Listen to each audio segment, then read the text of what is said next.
Good morning, everyone. It is 8:56 a.m., 73 degrees. We are at 0 kilowatts, 0 miles traveled, and we are going to the Queensbury, New York Adirondack Welcome Center because they have a free charger there, and it's the route I'm taking. It's roughly 162 miles from me. So what this is going to be is I really just want to see what the difference between having your AC on and your windows up for the trip versus having your windows down and your AC off. So this is going to be kind of like a two-parter. The first collection is just going to be me going there and back with AC on and my windows up, and then I'm going to do it again at some other time, probably shortly after this, a week or two maybe, with the windows down and the AC off. To see, and I'll take the same route. I mean, obviously there are certain things that you can't really account for. You know, the weather, the wind and that kind of stuff. But and something else I guess that like doesn't really ever get touched upon very much is that I mean, I myself I weigh around 165 pounds and I'm going by myself, so this is try to figure out the energy efficiency rate that I can maintain. Going back and forth, doing both methods. And so obviously I think that would make a difference if you had, a full car, like 2, 3 other people. I mean, that would be, another 300 to 500 pounds probably, depending on the people, maybe less, maybe more.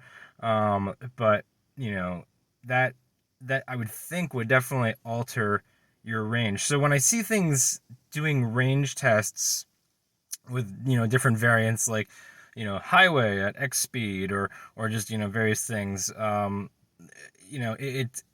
it only usually has like one person, sometimes two, but I think for the most part a lot of those are just done with just one person. I don't know how realistic that is. I mean, so on that note, I don't know how realistic this is going to be because it's just me, and normally I would do this kind of thing with my kids, who are adults now. So, they're full grown. And so, I mean, I would think that it would change things. And maybe some other time I'll do something like that with more people in the car to see if it really, has a difference. But all right. And so, by the way, this is going to be no highway. We're just doing this all.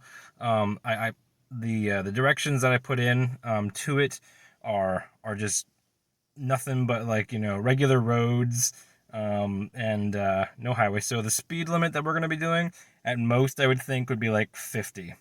Maybe there's some 55 areas, but we're never going to even like reach 60, I don't think. And so 55 and below. So it'll be interesting to see. And yeah, I guess let's just get on with it. One other quick little thing that I wanted to show. So right now, the climate control is off. So I'm at home, and I'm just about to leave. But so it's at 269 minimum, and so I'm just gonna show you that. So nothing is on right now. So we're just gonna pop that baby on. Okay, so now it's got the AC going, and so it went from 269 to 226. Now, we'll see. I've done little tests on my own without collecting any major data, and I've found that that's definitely not entirely accurate. I think that's a pretty large buffer, but we'll see how it goes. And we'll see where I'm at when we get there. And I won't turn the AC off at all. I'll let it just do its auto climate. I have it set to 74 degrees. It's currently 73. So I mean, this really, it's it's in the morning, 9 a.m. It's May 28th, 2020. But it's supposed to get up into the high 80s. So we'll just see where we stand when we get there. All right, let's do it. Okay, so it is 1:12 p.m. and 82 degrees here at the Welcome Center. We're here, and yeah, we ended up using 34 kilowatts, pretty much exactly. Not pretty much, I guess, exactly. We have 113 minimum left, and so okay, so that it used a little more than half the battery to get here with the AC going the whole time. But I'm at the free chargers now, supposedly free. I've never used them before. I've never been here before, so we're gonna connect to these guys and then just give it some juice and then be on our way back to see how well we do. I'm not gonna like fully charge it because I want to be able to see like the end result of everything. But yeah, all right. So let's do this. All right, so we are pulling 43, 44, sometimes around 45 kilowatts right now, and the AC is going. Interestingly enough, so like let's see, if I turn the AC off, we'll just how much does it go up? So like, all right, okay. Probably not enough to make it back like round trip without being able to charge, at least some, but pretty close, so we'll see how that compares when we do this again with just the windows down. Another thing to note, I suppose, is that it's actually cooler outside than I thought it was going to be, so it might also be that the AC hasn't had to work as hard to maintain the cabin temperature of 74 versus if it were much hotter outside. But yeah, little variances, things like that you gotta sort of keep in mind.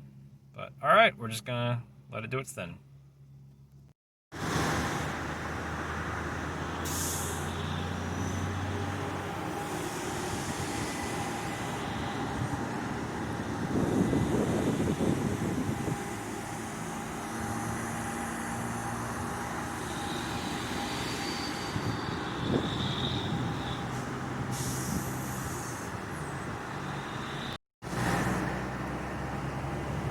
Alright, so we're just going to stop it at an hour.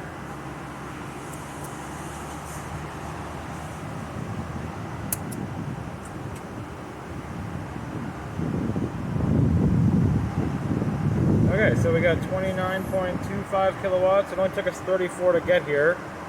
60 minutes and 4 seconds. Battery's up to 88%. So yeah, we will have plenty to get back home. Okay, so we have minimum of 222, and it's 217, still 82 degrees. We've used another 0.1 kilowatt with the AC going now that we're not charging any longer. But yep, so plenty of juice to get back home. Took us 34 to get here. We put 29 and a quarter back in, so that's ample buffer, no question about it. All right, well, let's get going. Okay, so we are back home. It is 6:07 p.m., 83 degrees here. We used a total of 65.1 kilowatts, 313.4 miles. So I'll figure out the efficiency afterwards, and then get back to you.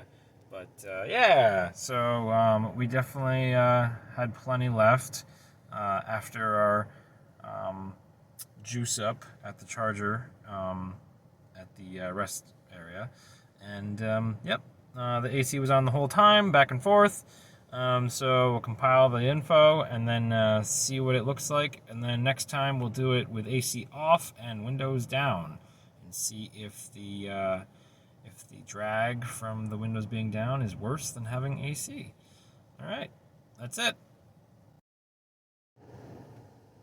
Okay, so quick side note.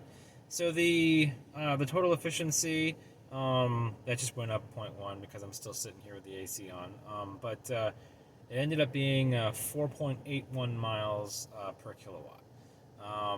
So that's for the round trip. So that's what we'll look to see when we do it again with the windows down, to see what the total round trip efficiency is. The route back was actually 11 miles shorter, which is probably why somewhat accounts for, because the route to there used 34 kilowatts, but the route back home only used 31.1. So yeah, that accounts a little bit for it. Probably other little variances,